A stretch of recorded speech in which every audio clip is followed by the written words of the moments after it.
Hi again and welcome to Thrifty Art Thursday. Today I'm going to be talking about how to make a fall wreath out of leftover sweater scraps. So far you can see I've wrapped it in little bits of sweater that I just cut and just zigzagged on real quick, and then the idea is that I just sort of scrunched them on as I was doing that, sort of like 80s scrunch socks, if you were alive back then.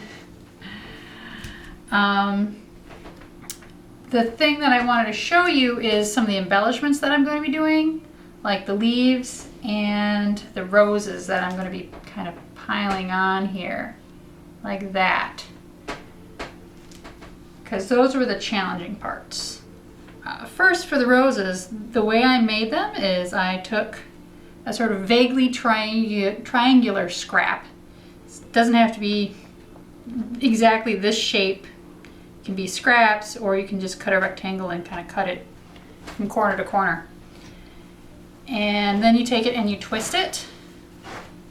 And I found that sometimes the way it came out better when I put the big part in the inside twist and wrapped around the skinny part, like that. And sometimes it worked better, most times it worked better when I put the skinny part on the inside.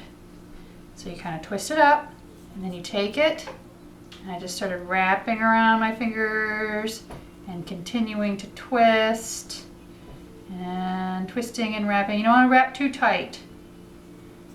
And then I kind of take the end and kind of fold it under so there's something to sew it onto. Then you have your thread. Make sure to get your thread with your knot in it ready beforehand, otherwise you're in big trouble and it's all going to fall apart. So I start from the bottom, middle, and I go upward through. You don't want to be pulling super tight on this, because if you pull it too tight, you're going to pull it out of shape, and then you go back down again. Put that up so it pulls through well. And then the next thing I did is I flipped it over, and so these ends kind of getting tucked out here. Go take a stitch through them.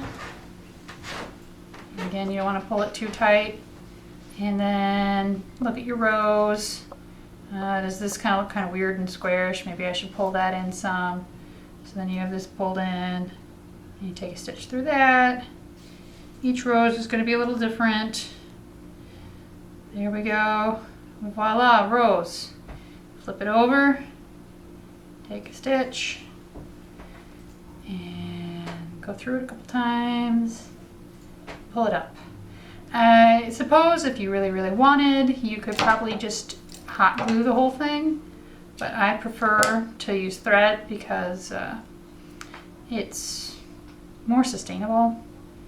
Thread, it's there. If you really hate it, you can always undo it, which you can't really do with hot glue. And so there's your rows. And then you'll just take those and make a whole bunch of them and kind of cluster them up somehow and arrange them. And then I just take a couple of stitches through to tack it on. You can see I've done that with the leaves. And here, I'll show you. You can see, again, you don't want to pull it too tight, because if you pull these little stitches that hold it in place too tight, you're gonna suck everything up and gather it up and make it look weird. The second thing I wanted to show you was how I made the leaves. And again, make sure you have your knot in your thread before you start, because then it's easier.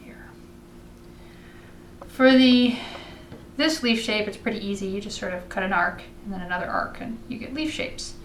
For the oak leaf, I took a little square, rectangle of fabric, folded it in half, and then I started at the top, and you just sort of make a little half circle shape, and then you kind of go out and make a little arch shape.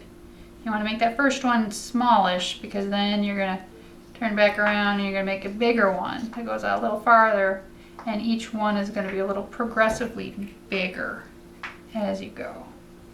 Don't worry if when you open up your oak leaf it looks a little funky. You just go back in and fix it up. That one actually came out pretty good, but I might narrow that up and, you know, arrange it a little bit. So then once you've got your basic shape, you have your knot and your thread, then you do a back stitch, and I want to show you how to do a back stitch. When you're doing back stitch, you don't start where you want your stitches to start, like there. You start just a little bit up from that. You go up from the bottom, pull that through, and then you go behind where you just came up, a stitch length, however long you want your stitches. And then you bring your needle and you go back up a stitch length in either side of your stitch. When you pull that up gently, otherwise again you'll be gathering instead of creating a pretty little vein, you have one stitch and you just continue onward. And this time you'll go down right in front of the stitch you just made, like that. And then you will come up a stitch length in front of where your thread comes out. Just like that again. And then you pull it up. If you pull, the one thing, I just did here, you see my thread is gonna be caught by that loop. That's bad. I just pull through, pop, and it's fine again. And so you just go down in front of the stitch, come up in front of your thread, and pull it up. And you can do that, and what you get is this. Also, when you're sewing on your leaves to your wreath, it works really, really well to use the stitching to hook through. That way you don't see any nasty little weird stitches on the surface of your leaf. It just all looks nice and pretty, and you have something to hook onto in the back when you're sewing it on.